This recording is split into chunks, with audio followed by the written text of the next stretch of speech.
Hello, my name is Jamie, and today I am doing a book review on Understanding Exposure by Bryan Peterson. It also says how to shoot great photographs with any camera. Now, a backstory to this book. Personally, I always loved taking pictures.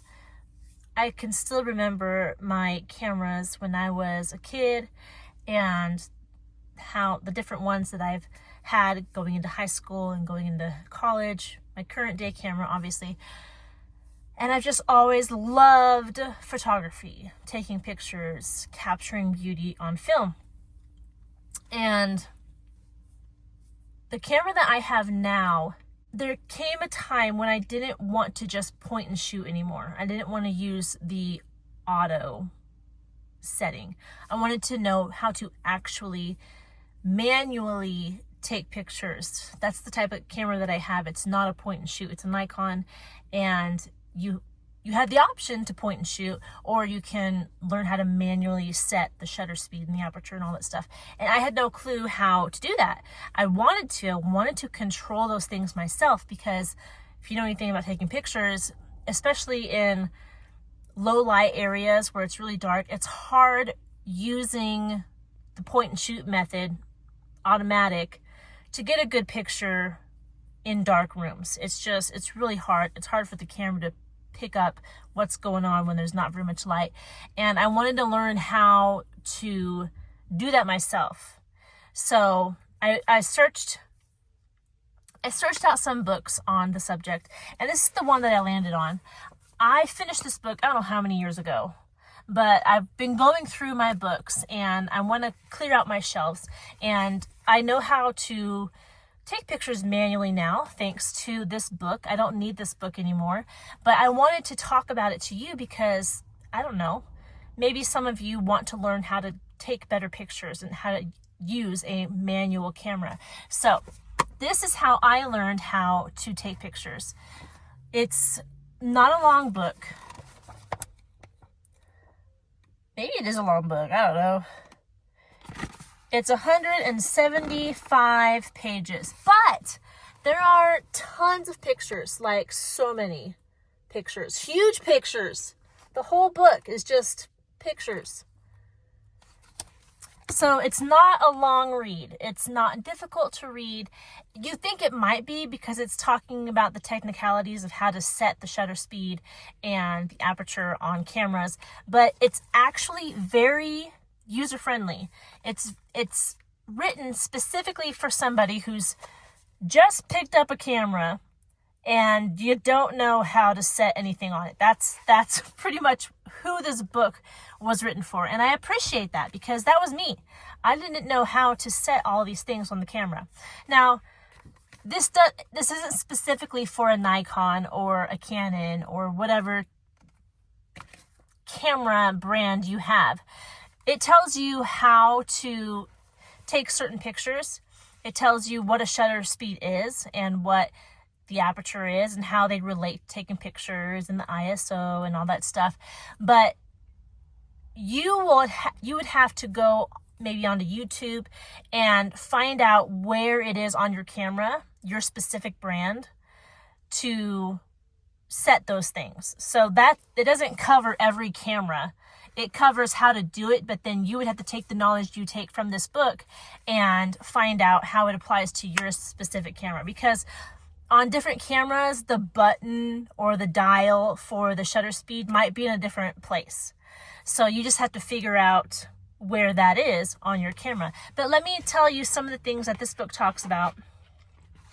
Immediately on opening the book, beautiful pictures, gorgeous pictures. Look at this. Come on. What? Isn't that stunning? My goodness. It says it was first published in 1990, but this is the 3rd edition. So it's been re-released. But I can't keep this book in my hand. It's so tall. It was originally released in 1990, but let me find the contents. Here it is. So, defining exposure. What is exposure, right? Then the aperture, which I already mentioned, the shutter speed, lighting, all the different things about lighting and how lighting affects your photos. And then it goes the extra mile and talks about filters, special techniques, and flash. So this book is specifically how to take manual photos.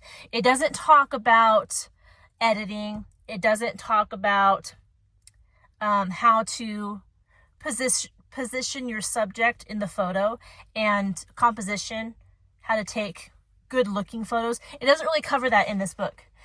This book is just the bare bones technical, this is how you take a picture. And it's very in depth.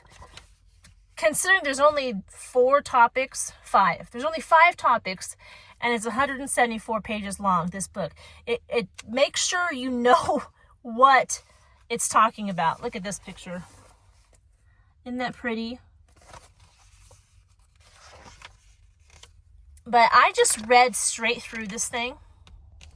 I just started at the beginning, and look at most of these pictures I've just shown you have been low light photos. So that's encouraging. If you're like, how do I take a picture in low light areas? Well, here you go. This book will help you with that. And look at it. It shows the difference. This might be if you like point and shoot.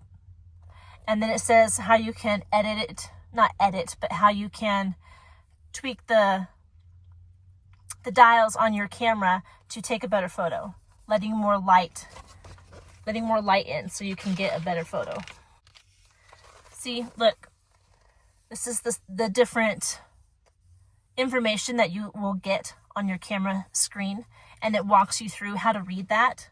Because if you just pick up a camera and you're looking at all that's going on the back of the screen on the menu, and you're like, what in the world? I don't even, unless you're self-taught, which, I mean, reading a book is kind of self-taught, although Bryan Peterson is the one that's teaching actually.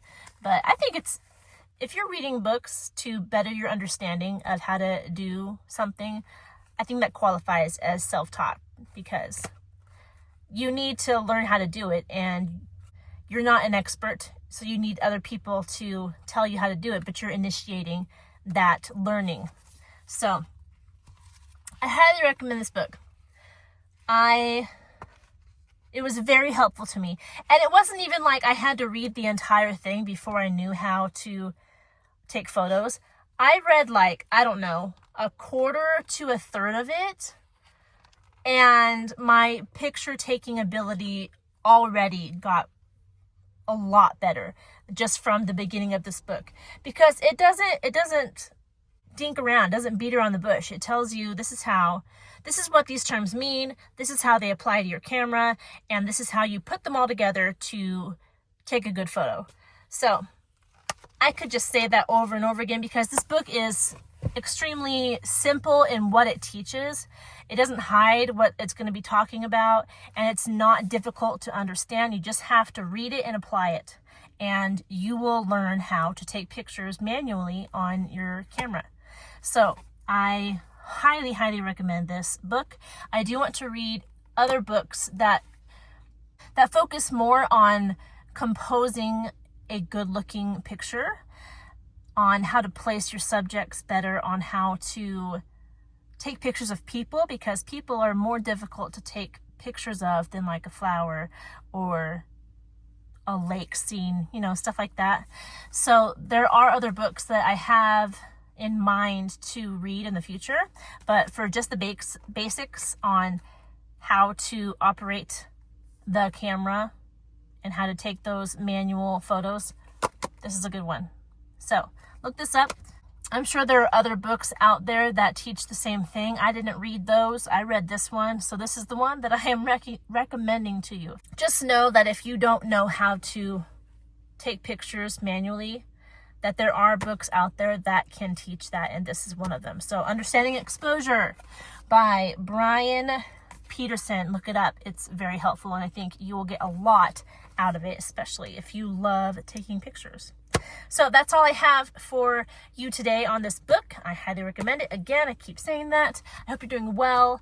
And if you want to see more content like this, don't forget to like this video, subscribe to this channel, and I will talk to you in our next one. Goodbye.